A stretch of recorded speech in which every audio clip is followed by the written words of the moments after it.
Pero bueno, a lo que vamos ahora es directamente entrar en el meollo y encontrarnos cuáles son las condiciones de los mercados que nos encontramos y lo que va a condicionar lo que pueda suceder en el futuro. Y aquí nos encontramos con una función principal, que es la inflación, y dos derivadas de esa inflación. Los tipos de interés y como derivado de los tipos de interés, las posibilidades de una desaceleración o recesión.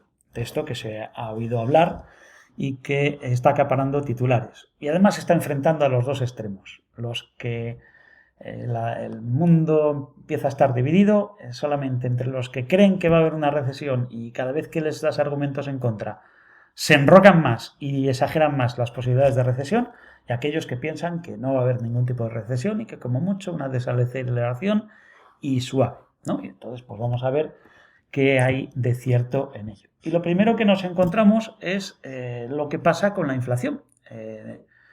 Aquí estamos viendo la inflación en Estados Unidos, la de Europa es muy similar, la de los países desarrollados, Reino Unido, Canadá, Estados Unidos, es similar, y nos encontramos con una primera realidad viendo el histórico que rebajar la inflación desde un pico hasta un nivel moderado es relativamente sencillo. En este caso, pensar que podemos bajar la inflación desde los niveles alcanzados en el caso de la inflación general, de esos niveles del 10%, bajarla al 5 o al 4,5% es relativamente sencillo. Lo que va a ser más trabajoso y lo que va a costar más trabajo, y va a ser cuestión de tiempo, es llevarlo desde ese nivel hasta los niveles objetivos de los bancos centrales. En el caso del Banco Central Europeo, del 2%, y en el caso de Estados Unidos, del 2,5%. Ese será un objetivo que les va a llegar más tiempo y que desde luego no podemos pensar en base a lo que ha sucedido anteriormente cuando se ha luchado contra la inflación con las mismas herramientas que se utilizan hoy. No podemos pensar que vaya a bajar tan rápido. Insisto, bajar hasta el 4% es rápido. Acercarlo a los niveles objetivo en el pasado ha llevado entre 2 y 4 años de tiempo. Si nos fijamos además en la inflación, en el sector terciario, que es una inflación que se denomina inflación pegajosa, bueno, pues en el caso de esa inflación pegajosa, lo estamos viendo aquí en el gráfico, que es la que afecta a los servicios. Es decir, empezamos por una inflación que se manifiesta en una serie de activos y se va trasladando al resto, va empujando los precios de las demás cosas, ¿no? Los costes. Los incrementos de los precios trajeron como consecuencia solicitudes de incrementos salariales más altos, y llega un momento en que se traslada al sector servicios, y que es todo eso que no es producción, ¿no? Servicios médicos, educación, turismo, etcétera. Y esa inflación es más pegajosa y cuesta más tiempo doblegarla. Y por eso pensamos, y nos lleva a inducir, que va a ser más persistente de lo que se está estimando y de lo que se está diciendo por parte de algunas entidades observadoras. En cuanto a la inflación subyacente, en este caso en Estados Unidos, pues estamos viendo que el nivel alcanzado también es muy alto y la desaceleración de esa inflación está siendo más lenta de lo que cabía esperar. Si nos fijamos en cómo se ha traducido esto, qué ha hecho el Banco Central de Estados Unidos o qué ha hecho el Banco Central Europeo, subir los tipos de interés. En este caso, a nosotros no nos ha sorprendido en absoluto que se hayan subido los tipos de interés hasta donde han subido. Es más, creemos que pueden seguir subiendo. Lo que sí ha sido una sorpresa ha sido la velocidad con la que han subido los tipos de interés. Es una velocidad que no tiene precedentes. En anteriores ocasiones no subieron con tanta determinación esas tasas de interés, y eso pues ha provocado que, entre otras cosas, las carteras de renta fija hayan tenido un fuerte sufrimiento. Pero no solo eso, estas subidas de tipos de interés están provocando una contracción del crédito. Y ahora viene la siguiente cuestión. La siguiente cuestión es ¿cuándo van a acabar estas subidas de tipos de interés? Aquí nos encontramos con una diferencia, ¿no? Esto es lo que cree el mercado que va a pasar con los tipos de interés. En Estados Unidos ahora mismo los tipos de interés están en el 4,75. ¿De acuerdo?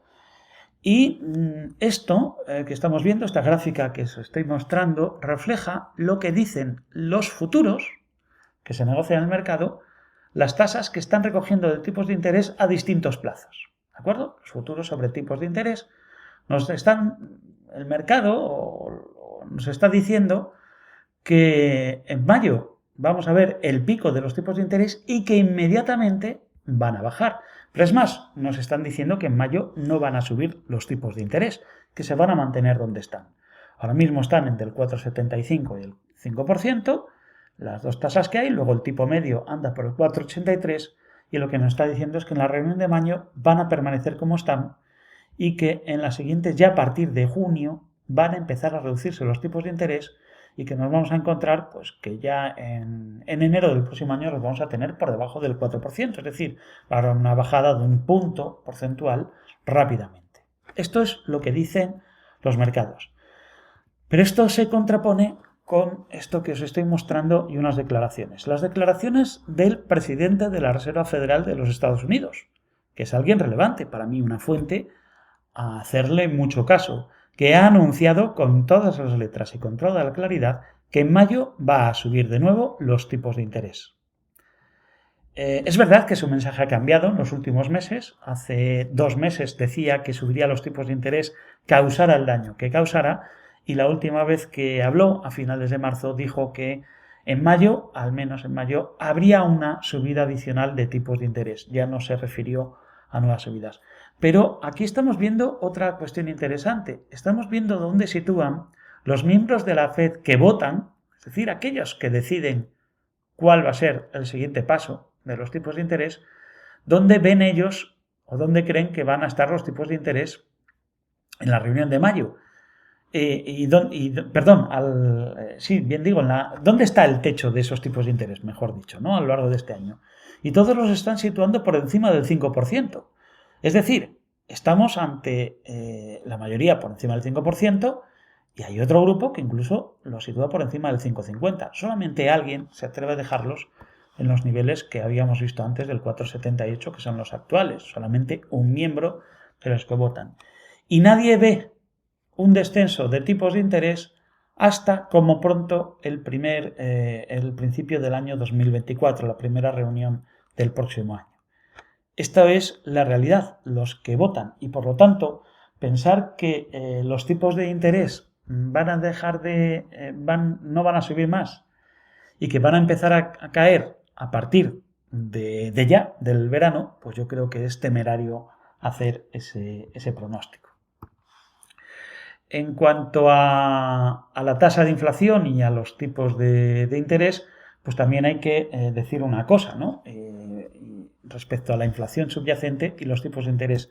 Hasta la fecha, siempre, en todas las ocasiones, la tasa final de los tipos de interés por parte de la Reserva Federal de los Estados Unidos se ha colocado o por encima o en línea del pico de la inflación subyacente. Es decir, si la inflación subyacente en Estados Unidos ha alcanzado el 6%, hay que pensar que no es descabellado pensar en creer en que puede haber no solo una subida de 1/4 de punto, sino que pudiera haber una segunda y que los tipos finalmente acaben en ese 5,5% que estaban señalando algunos miembros de la Fed. ¿Por qué? Porque siempre ha sido así.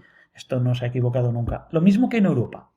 El Euribor, que no es una tasa que fije el Banco Central Europeo, pero que tiene más historia que la del propio Banco Central Europeo, pues siempre ha alcanzado niveles superiores a los que alcanzó la inflación subyacente. En este caso, el Banco Central Europeo puede que no lleve los tipos hasta ese nivel, los tipos oficiales, pero desde luego pensar que ha terminado las subidas ya, pues es prematuro. Y además, esta misma semana, Christine Lagarde se ha manifestado diciendo que va a haber una nueva subida de tipos de interés, la ha confirmado que habrá en mayo, y probablemente sea de otro medio punto porcentual. Por lo tanto, no creemos que hayamos alcanzado el techo de los tipos de interés.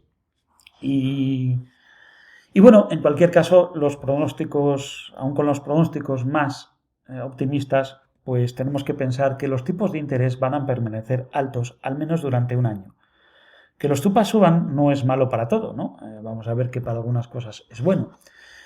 Pero sí es malo para alguna cosa, y vamos ya a hablar de las posibilidades de que esto provoque una desaceleración o recesión. Podríamos utilizar muchísimos argumentos, pero me he traído simplemente un par de ellos, tres, que nunca han fallado y siempre lo han confirmado. El primero, lo voy a decir de pasada.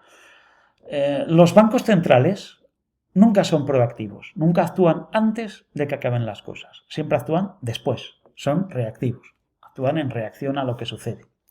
En ese caso actuaron cuando vieron que la inflación ya se les escapaba de las manos, es cuando empezaron a subir los tipos de interés. Hasta ese momento estuvieron tranquilos y lanzando mensajes de tranquilidad. Siempre ha sido así, no es una novedad, no es porque sean ahora estos peores que los de antes o mejores, simplemente siempre han sido así. Bien, pues en esta tesitura nunca ha habido una etapa de subidas de tipos de interés por parte de los bancos centrales que no haya acabado provocando una fuerte desaceleración. Pero en los casos en los que, pues si hay dudas, pues os traigo esta imagen en que vemos, el gráfico muestra cómo evolucionaron las condiciones financieras, es decir, cómo reaccionaron cómo evolucionaron las condiciones financieras previamente a las etapas de recesión fuerte o leve, es decir, de aterrizaje suave o recesión. Y en todos los casos en los que hubo una fuerte restricción del crédito, como está sucediendo ahora, en todas las ocasiones hubo recesión, sin paliativos. Nos queda ver si esta vez la habrá.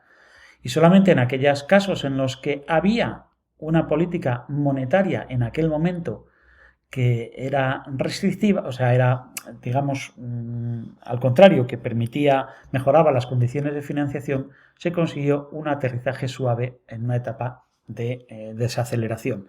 Por lo tanto, aquí tenemos un indicador que nos habla más de recesión que de aterrizaje suave. Por otra parte, siempre que los tipos, la inflación se ha colocado por encima del 5%, siempre nos hemos encontrado con una recesión acto seguido. Sería un segundo indicador. Y por último, vamos a algo que tampoco ha fallado nunca. La curva de tipos de interés, es decir, cómo están los intereses a distintos plazos. Es lógico pensar que un interés a 10 años esté por encima de un interés a 5 años y que la tasa de interés de un préstamo a 5 años sea superior a la de un préstamo a 1 año o 2 meses. Cuando no es así, decimos que la curva está invertida. El punto máximo, el punto crítico donde está la curva invertida es donde el mercado piensa que va a haber problemas financieros y que va a haber una recesión, ¿no? Siempre que la curva de tipos ha estado invertida de forma permanente, no de forma esporádica durante unos meses, sino de forma permanente, se ha confirmado la recesión. La curva de tipos de interés, tanto en Estados Unidos como en Europa, lleva invertida más de 2 años, concretamente desde finales del año 2020. Y desde entonces se ha ido acercando. Hace 1 año y medio, la curva de tipos de interés estaba invertida en el tramo de los 2 años. Ahora, 1 año y medio después, la curva de tipos de interés está en Estados Unidos invertida en el punto entre 3 y 6 meses y en el caso de Europa en el entorno de los 9 meses. Esto nos está diciendo que efectivamente el tiempo ha ido transcurriendo y nos ha acercado esa expectativa de recesión en una curva que lleva invertida de forma permanente mucho tiempo. Es decir, debemos pensar en que nos encontramos en una recesión con tipos de interés alto.